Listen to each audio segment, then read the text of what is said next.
Mercredi le 21, bienvenue en prenant votre café. Est-ce que Amazon est plus grand que le panier bleu? On va parler de ça. Est-ce que Nvidia, les gens en parlent de plus en plus, là, les gens ont peur de cette bulle-là. Est-ce que ça pourrait être un futur Cisco ou un Nortel, hein? Ceux qui se souviennent en l'an 2000? Il y a une grande vague de reprenariat et je suis tombé sur un article intéressant. On va parler de ça. Kevin O'Leary dit non à New York. Elon Musk dit non au Delaware. Qu'est-ce que la CSN propose? Une nouvelle taxe. On va sauver les journaux. Eux autres, ils vont y sauver les journaux. Et quoi d'autre? Est-ce que Trump pourrait être poursuivi par Louis Boutin? Lou Boutin. Louis Boutin. Lou Boutin. Lou Boutin.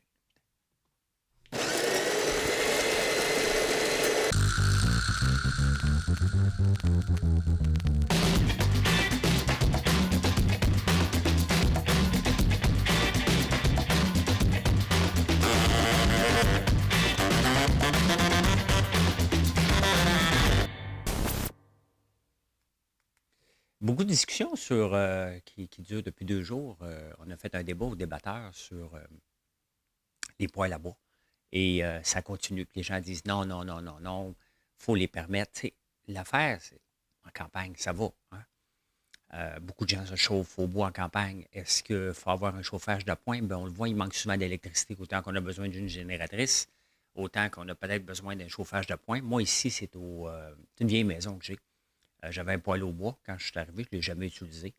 Un foyer ouvert, là. C'était cute, mais je ne l'ai jamais utilisé. Puis je l'ai remplacé tout de suite par un poêle au gaz naturel parce que j'avais le gaz naturel qui rentrait dans la maison. Sinon, j'aurais mis un poêle à bois EPA, mais tu sais, c'est plus un poêle où on entend le crépitement, là. C'est fermé, puis ça contrôle les émissions.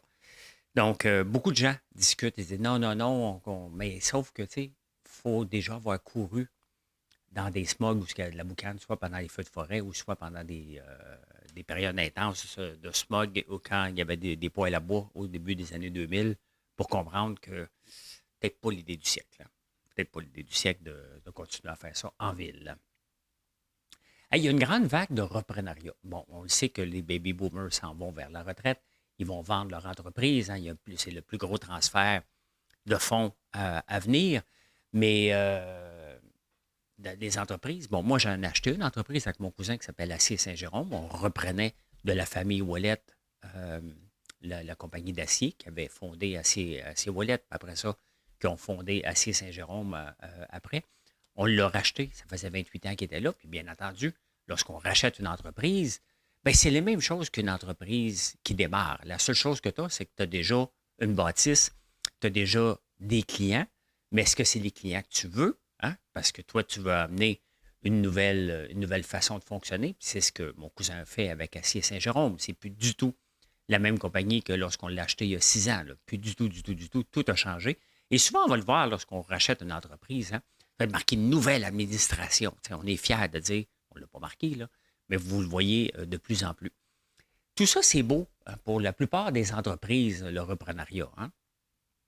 Acheter un dépanneur, passer, acheter une usine d'acier, même si tu ne connais pas l'acier, hein, on achète avec des employés. Le, le but d'un entrepreneur, c'est de trouver une opportunité, voir une entreprise qu'on peut améliorer. Et tu sais, à un moment donné, la gestion des gens, de faire des ventes. C'est quoi le rôle d'un entrepreneur? C'est de faire des ventes en premier lieu. C'est lui le meilleur ambassadeur de son entreprise. Bon, au fil du temps, mon cousin est capable de parler le langage acier, ce qu'il n'était pas capable de faire au début, ce que je me demandais moi pas à moi, là, je ne vais jamais là. J'écoute mon cousin parler, puis il me dit un H-Beam 99 sur 100. Je comprends rien. Même ce que je viens de dire là, je ne sais même pas si c'est vrai.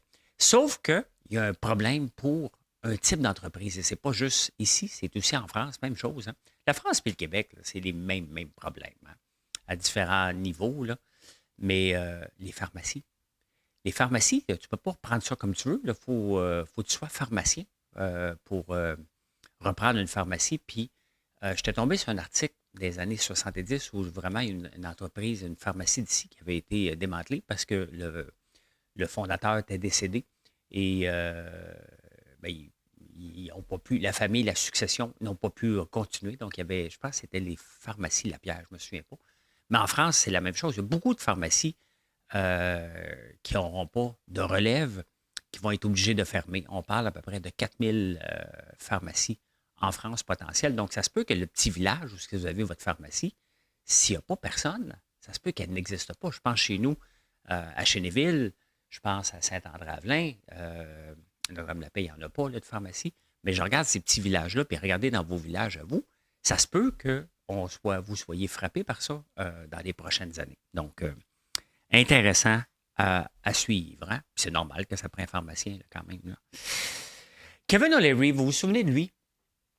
Il est dans Shark Tank, c'était le dragon le plus baveux de Dragon's Den. Je n'ai même pas arrivé à cheville. Là, hein? Mais il commande beaucoup l'actualité aux États-Unis.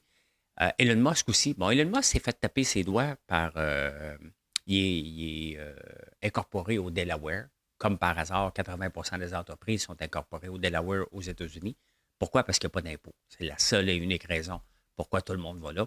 Sauf qu'il s'est fait taper ses doigts par un juge qui a dit non, tu ne mérites pas ton augmentation de salaire. Il est en maudit, il a déplacé le siège social de SpaceX vers ailleurs.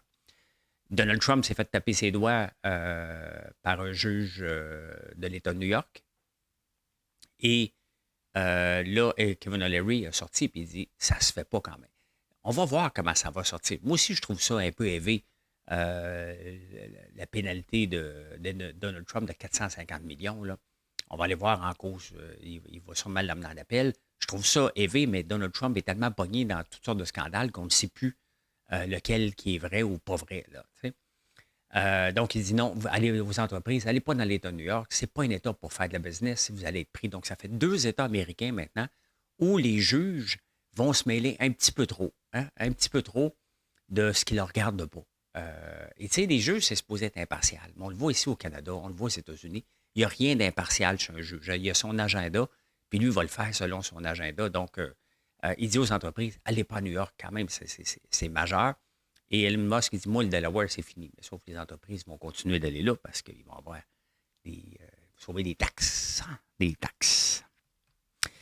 C'est intéressant de lire les journaux français parce qu'ils sont en même place que nous autres pour la préparation du budget. François Legault dit que c'était la faute des profs. Hein? On va avoir des taxes plus élevées. J'ai quand même hâte de voir s'ils vont nous sacrer une nouvelle taxe ici. Hein? Ils vont-tu gérer? Et souvent, avant, on parlait de la bonne gestion en bon père de famille. Hein? Là, on ne dit plus ça parce que ça ne se dit plus. Là. En personne responsable maintenant. Hein? Bien, c'est exactement ce qu'ils disent en France. On ne fera pas de l'austérité. Hein? L'austérité, c'est qu'on coupe massivement, alors que c'est la réponse. C'est la réponse à nos abus d'avoir embauché massivement des fonctionnaires, avoir dépensé, surdépensé pendant la COVID avec toutes sortes de programmes mal gérés. Ce n'est pas que les programmes n'étaient pas utiles, mais les programmes étaient mal gérés. Autant ici au Canada qu'en France, c'était la même chose. Hein? Mais là, eux autres, ils parlent de rigueur budgétaire. Ils doivent trouver de l'argent. Ils vont laisser tomber probablement un plan Rénault. J'ai hâte de voir le budget de François Legault doit avoir de la rigueur budgétaire. On ne peut plus continuer comme ça. Hein? Sinon, bien, ça va prendre à un moment donné la hache comme ce qui se passe en Argentine. C'est le fun parce que je parlais avec Marilyn hier. Marilyn, c'est ma blonde. Et justement de ça, parce que j'y en parle régulièrement de ce qui se passe en Argentine, parce que pour moi, c'est vraiment à surveiller. Hein? Quelqu'un qui arrive et qui met la hache partout, est-ce que le pays va s'en sortir? Bien, il y a des signes encourageants en ce moment pour l'Argentine. Et il reste que les grandes entreprises, souvent, vont mettre des milliers de personnes à la porte, puis ça ne change à rien. Tout simplement parce qu'il y avait trop de staff où on faisait des projets qui ne servaient à rien, qui n'étaient pas utiles pour apporter de nouveaux revenus ou servir la population. Donc, c'est intéressant à regarder. Hein? Là,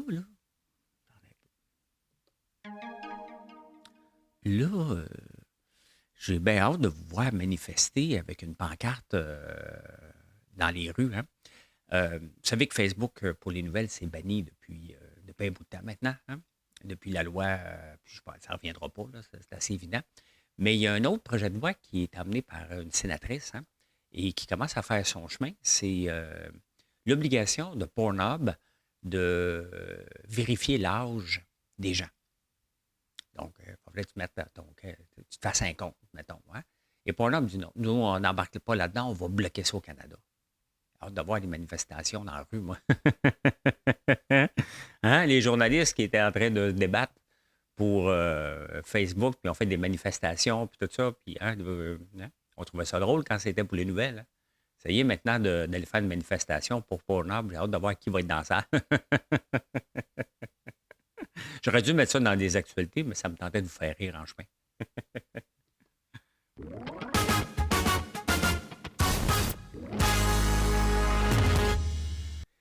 Je me demande beaucoup qui tient en vie Amazon, le panier bleu. Hein? Qui paye pour le panier bleu? Je sais que c'est rendu une entreprise privée, mais une entreprise privée qui a presque pas de revenus. On ne sait pas c'est quoi les revenus. On est capable de les deviner à un moment donné, là. Et qui met beaucoup de pubs. Moi, si vous regardez sur Facebook, j'ai pas de pub, pas d'argent pour mettre de la pub.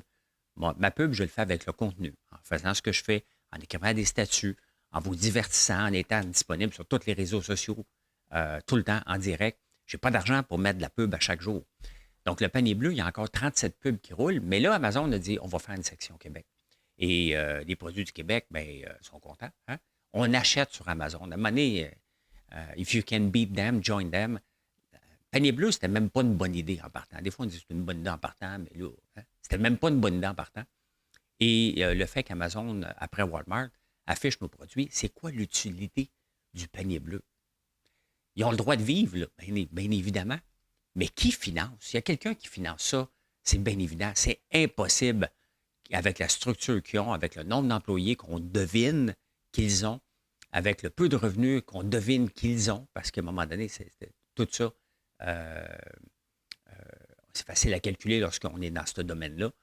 Ben, j'ai hâte de voir. Sincèrement, c'est encore un 25. Il ne faut pas oublier qu'on a mis 25 millions. Elle a peut-être été privatisé, mais avec nos millions aussi. Hein? Donc, ouais, ça s'en va sur Amazon. Ben, ça s'en va pas, le panier bleu sur Amazon, mais il va être affiché. Moi, je vends sur Amazon. Ça va bien. Ça pourrait aller mieux, mais il faut que je m'en occupe. Faut que je m'en occupe. Couper dans la paperasse.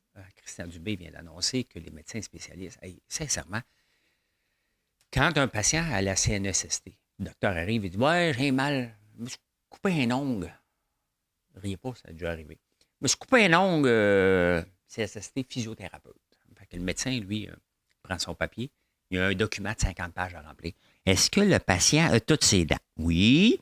OK. Y en a-t-il une de croche? Non. Les yeux sont-ils bleus? Non, ils sont bruns. Est-ce qu'ils sont croches? Oui. OK, parfait. Est-ce qu'il boite quand il marche? Non. Hey, sincèrement, qui c'est qui a pensé faire un formulaire de 50 pages qui prend 5-6 heures à remplir? Ben là, Christian Dubé a dit. Je repense aux questions que je viens de vous poser. C'est un document de 50 pages. Faut-il... Qui c'est qui pense ça? Hein? Quel fonctionnaire se dit hey, on va en rajouter? As-tu posé telle question? C'est important, telle question, parce que la question au sondage, ben non, à un moment donné, hein, ça n'a pas de sens. Donc, on va en laissant tomber ça, les médecins vont être capables de voir 138 000 patients de plus par année. Bien, tu sais, t'ajoutes ça, t'ajoutes un autre. Ça, là, c'est régler les problèmes par l'intérieur. Hein? C'est ça. Dans le fond, là, des fois, tu n'as pas toujours besoin d'augmenter tes revenus dans une entreprise. Tu as juste besoin de couper tes coûts et faire mieux à l'intérieur. Bien, ça, c'en est un exemple concret. Hein? 50 pages. Dans 2 minutes, je vais vous parler, de vous tomber sur la tête, des journaux du temps. Comment aller chercher leurs revenus? Mais la CSN a annoncé qu'ils veulent un infofrais. Hein? À cause des méchants GAFA puis le fait qu'on lit nos journaux sur les tablettes, là, ben, les journaux ont moins de revenus. Et là, ben, ils ont trouvé une solution. Ils vont avoir une taxe supplémentaire. Ils veulent. Il n'y aura pas, là. Il faut arrêter de capoter là, sur presser le citron sur le consommateur. Oui, si tu achètes une tablette, tu as une taxe de 2 qui va s'en aller au journalisme local. Là. Syndicat, là, c'est tellement arriéré. Là. C'est tellement planté dans les années, même pas 70, hein, 50 tout simplement. Mais justement, je vais vous amener les années 50. On va aller voir ça tout de suite. Non, mais tu sais, à un moment donné, là, hein, ils ont autre chose à faire. Tu sais, à un moment donné, les syndicats se donnent des droits.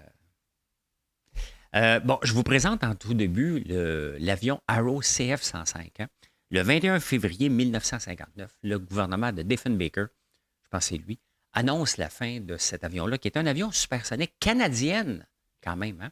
Et la journée qu'ils annonçaient ça, ils ont mis 14 000 personnes dehors. Ça prenait du courage quand même comme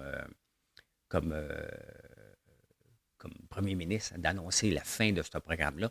Il y avait 14 000 personnes qui travaillaient sur un avion supersonique, hein, qui était un très bon avion, mais que c'était fini. Hein? plus de 14 000 travailleurs congédiés à la suite de l'abandon de l'Arrow.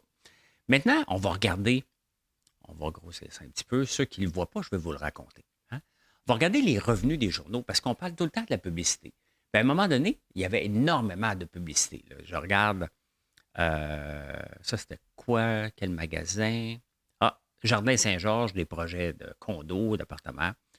Là, il n'y a pas de journaux, il n'y a pas d'annonces. Attendez un peu. À un moment donné, vous allez voir, il y a quelque chose qu'on ne parle pas dans la crise des médias en ce moment, qui a changé avec l'arrivée des Kijiji, les packs quand ils existaient. Donc, regardez les annonces classées. Hein. Regardez toute la pub. Hein. Psoradis n'est plus une contrainte. Le Siroil, l'Argenture. Hein.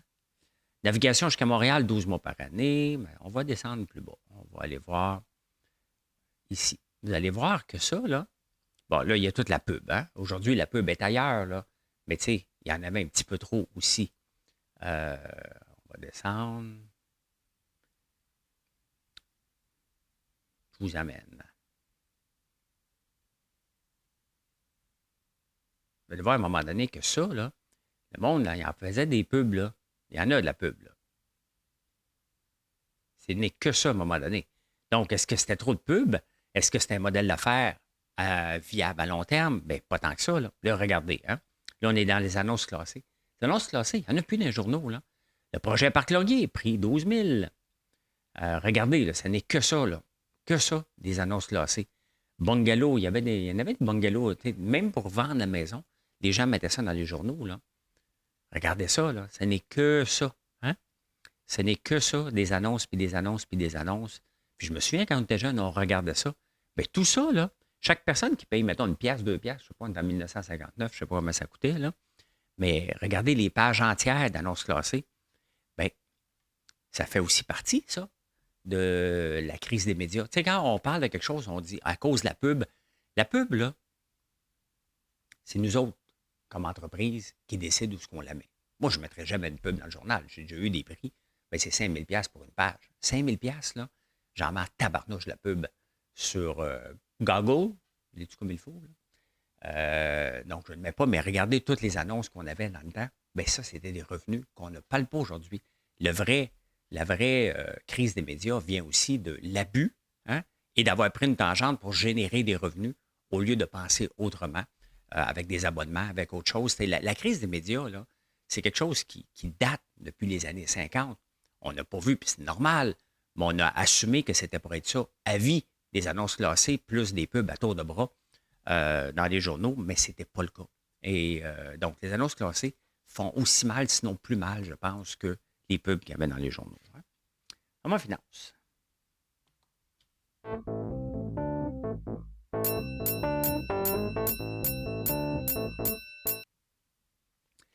La folie de l'intelligence artificielle, ben, est-ce que c'est une folie ou c'est un nouveau besoin, un besoin qu'on s'est créé, mais un besoin qui manquait? Ben, pour que ChatGPT explose rapidement vers le 100 millions en peine un mois ou deux d'utilisateurs, c'est qu'il y avait un besoin qu'on ne connaissait pas. Et c'est ça la beauté d'une nouvelle technologie qui démarre rapidement. Si une technologie prend trop de temps, regardez la reconnaissance de la parole, ça ne démarre pas encore. Hein? Et j'étais là-dedans, là, en 2000, c'est là-dedans que je me suis lancé en affaires, mais ça ne décolle pas. Hein? On veut bien, on espère, mais ça ne décolle pas. ChatGPT, c'est arrivé, bang! Pas parfait, bien entendu. Mais là, ça prend des puces, ça prend de l'intelligence, ça prend beaucoup de power pour rouler ça. Et Sam Altman cherche entre 5 000 et 7 000 milliards de dollars pour rouler ses serveurs. On a ici Qscale hein, qui fait des données dans l'intelligence artificielle, qui a un centre de données à Lévis. Il en voulait un à Saint-Bruno, on lui a dit non. On est tellement colons. Pas d'électricité. Regardez, hein? On a de l'électricité pour Nordvolt, alors qu'on n'en a pas pour Qscale qui veut faire des centres de données à ses frais, pas à coût de subvention. Il y a probablement une couple de subventions là-dedans. Donc, mais on ne parle que de l'intelligence artificielle. SoftBank, qui était aussi derrière WeWork, qui est assez agressif sur les nouvelles technologies la plupart du temps, là, veut lever un fonds de 100 milliards pour mettre au monde un compétiteur de NVIDIA, tout simplement. Donc, ce qui va voir le jour, hein, ben, il y en a déjà quelques-uns, mais il est prêt à investir jusqu'à 100 milliards de dollars. Donc, c'est assez fou ce qui arrive. Mais le problème, comme NVIDIA, allons le voir, Est-ce que NVIDIA va être le futur Cisco Nortel? Nortel n'est pas à la bourse, là. Ça a tombé. Mais ça, c'est Walmart. Walmart qui va rapporter des chiffres cette semaine. Donc, l'action est en la hausse. Mais regardez Cisco, hein? On est à l'an 2000. Donc, ceux qui ont suivi en 94, 95, 90, Avion Monde, Cisco fait des serveurs, fait des routeurs, entre autres. Ça, on dit qu'on en a besoin de plus en plus pour faire rouler toute l'infrastructure web. Et là, ça monte, ça monte. On est en 97. Et là, tout à coup, le bug de l'an 2000 et toute la folie des pages web. Et là, ça passe de 7 piastres à 77 piastres. À peu près la même chose que NVIDIA. On va aller voir. NVIDIA, regardez. Ben, c'est à peu près la même chose. Ça dort, ça dort. Et là, à un moment donné, c'est le hockey stick. Le hockey stick, là, c'est comme un bâton de hockey. Une petite courbe, après ça, une courbe immense. Mais regardez, ça a tellement monté que ça en est épeurant. Puis les gens disent, OK, mais est-ce qu'NVIDIA a des chances, risque d'avoir le même problème que Cisco, qu'on va déchanter à un moment donné? Je doute, parce que l'intelligence artificielle, c'est du concret. Mais tout ce qui monte trop vite est un danger énorme, énorme, énorme. Aujourd'hui, NVIDIA va rapporter ses chiffres, donc on va voir ce que ça va donner. Là. Je l'ai pas, au moment où j'enregistre, les chiffres ne sont pas encore sortis, mais on va en parler demain, mais on va regarder. Mais c'est sûr qu'on s'attend à une petite baisse à un moment donné. Puis une baisse souhaitée. Le titre qui monte à coût de 15, 20 30 par jour, même sur 700 c'est non-stop, donc ça ne fait pas de sens du tout, du tout, du tout. D'ailleurs, NVIDIA vaut plus que tout le secteur énergétique aux États-Unis, qui produit 13 millions de barils de pétrole par jour. Quand même, hein? Si vous vous donnez une idée de grandeur où on est rendu là-dedans. Hein? Je vous parle souvent de Taiga, j'en ai parlé sur les réseaux sociaux, j'en ai parlé en direct, mais ils viennent de congédier 8 de leur staff. Je ne sais pas comment cette entreprise-là va faire pour passer au travers. Je ne sais pas comment pourquoi les gouvernements sont prêts à subventionner à peu près n'importe quoi. Il reste que Taiga, c'est du divertissement. Est-ce que le gouvernement doit financer le divertissement et les tripes entrepreneurs? La réponse est non. Il n'est pas là pour ça. Quand le gouvernement refuse l'électricité à une entreprise comme Qscale, on est dans la merde. Quand le gouvernement dit, ça c'est de la richesse, aller chercher des revenus, puis la chaleur, comme à Lévis, il va l'utiliser dans des serres pour avoir l'autonomie, la souveraineté alimentaire de plus en plus. Donc, on se tire dans le pied dans certains endroits et on va garrocher 75 millions parce qu'ils font des skidoo électriques. J'ai jamais cru. Pour moi, c'est un théo-taxi, tout simplement. On n'a pas à financer. Le gouvernement n'est pas un venture cap où il prend des risques. C'est pas ça. Il doit aider quand il voit que les risques sont limités. Mais faire bâtir un skidoo électrique, y a-t-il quelqu'un vraiment qui pensait que c'était pour marcher avec l'autonomie, le peu d'autonomie qu'on a dans les temps froids? Maintenant, soyez logique, là, ça n'a pas de sens. Du tout, du tout, du tout. Ça va insolite.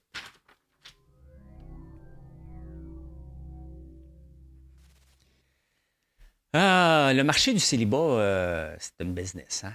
C'est gros. Tinder a apporté, j'ai été sur Tinder 5 heures. J'ai été en couple, puis je ne savais pas c'était quoi, cette application-là. Tout le monde, je voyais ça passer sur les réseaux sociaux. Je suis allé le downloader. Je me suis logué avec mon Facebook, puis là, j'ai commencé à recevoir des demandes en 2013. Je ne comprenais rien. Donc, j'ai compris après ça comment effacer mon compte. Là. Donc, mais là, il y a de la gamification hein, dans Tinder. Et les jeunes qui sont sur Tinder, les millennials, là, ils passent en moyenne 10 heures par semaine. Et ils comparent ça au point de vue danger, au point de vue être accro à la cigarette, tellement que les jeunes sont là-dessus à swiper à gauche ou à droite constamment parce qu'il y a de la gamification, donc tu as le goût d'y retourner constamment. Ce qui est le but quand même d'une application, mais les gens sont accros à swiper à gauche ou à droite, tellement qu'ils ont décidé de lancer une poursuite en Californie contre Tinder. Hein? À suivre. Là, ben, l'entreprise qui a Tinder, ça s'appelle Match. Donc, voilà. Hein? Vous savez, je vous ai montré, Trump a sorti des espadrilles, des Snickers. Mais les Snickers rouges appartiennent, la semelle, il y a un trademark à Louboutin. Louboutin, c'est des souliers extrêmement chers qui sont rouges en dessous. Donc, dès que tu vois un soulier rouge en dessous, bien, techniquement, ça appartient. Il n'y a personne d'autre qui peut faire ça. Un peu comme le brun de UPS, il est protégé par une marque de commerce, donc tu n'as pas le droit d'utiliser. Mais c'est pas la première fois qu'il y a des batailles. Yves Saint-Laurent s'est déjà battu. Il a gagné contre Louboutin, par contre. Mais Yves Saint-Laurent s'était déjà battu contre le champagne aussi. On dirait qu'ils aiment ça se battre, eux autres. Ils sont toujours en borderline sur les règles parce que tu n'as pas le droit de nommer aucun produit champagne. Il avait nommé un parfum. Donc, Louboutin a perdu contre Yves Saint-Laurent. Mais je vais aller vous montrer. Regardez ça. Yves Saint-Laurent, c'est un rouge. Là aussi, c'est un rouge. Christian Louboutin, Enzo Company. Là, je ne sais pas s'ils ont gagné, mais Christian Louboutin versus Zara France. Louboutin versus une compagnie chinoise. Louboutin contre la même compagnie chinoise. Donc, vous voyez que un brevet, un trademark, ça vaut l'argent que vous êtes prêt à dépenser en frais d'avocat. Donc, lorsque vous parlez de brevet, je vous dis, êtes-vous prêt à aller vous battre? Hein? C'est bien beau avoir un trademark sur une semelle rouge. Louboutin a de l'argent. Donc, est-ce que Trump va être poursuivi parce que ses sneakers sont rouges en dessous? En théorie, tu n'as pas le droit. Donc, est-ce qu'il va être poursuivi par Louboutin? Ça serait drôle qu'il y ait une autre poursuite sur Trump. Juste pour rire. Juste pour rire. Et en terminant, je suis tombé sur une vidéo qui me fait rire un peu. Les brigadis scolaires en Europe, il y a une pancarte stop, mais avec un bâton. Et ceux qui ne le voient pas, ben, ça ressemble à un suçon. Un gros suçon que le brigadier tient dans ses mains. Et vous savez comment ils appellent en Grande-Bretagne? C'est la plupart du temps, c'est des femmes. Ils les appellent les lollipop ladies. On s'entend que remis, ceux qui comprennent l'anglais, remis dans notre contexte nord-américain, ça fait sourire un petit peu. Mais les lollipop ladies, puis si c'est un gars, c'est un lollipop guy. Donc, parce qu'ils tiennent un bâton stop qui est rond avec un grand bâton qui touche à terre. Donc, ça ressemble à ça. Et bien voilà. Voilà. Ça a encore bien été mon enregistrement aujourd'hui. Pas de glitch, donc peut-être que mon UPS règle le problème. Bien, merci d'être là. Venez nous voir. Moi, je peux vous dire ceci. Et je vous souhaite une excellente journée. Venez voir nos nouveaux produits. Hein? Entre autres, le shampoing revitalisant, le masque pour à la citrouille, tous les nouveaux produits, nos gaufres que vous adorez. On est rendu à près de 450 produits. Est-ce que j'en ai trop? C'est toujours la question qui revient. Est-ce que vous posez la question chez Métro, que lorsque vous rentrez chez Métro, vous avez trop de produits? Non, il y a de la variété. Hein? C'est ça qu'il faut penser et c'est ça que je voulais. Et le chiffre pour avoir une variété puis que vous reveniez régulièrement, ben, c'est à peu près 400. Donc, c'est là qu'on est. Donc, très fier de ça. Maintenant, il faut faire grandir encore plus l'entreprise pour maintenir mes prix le plus bas possible. Hein? Bye, bonne journée.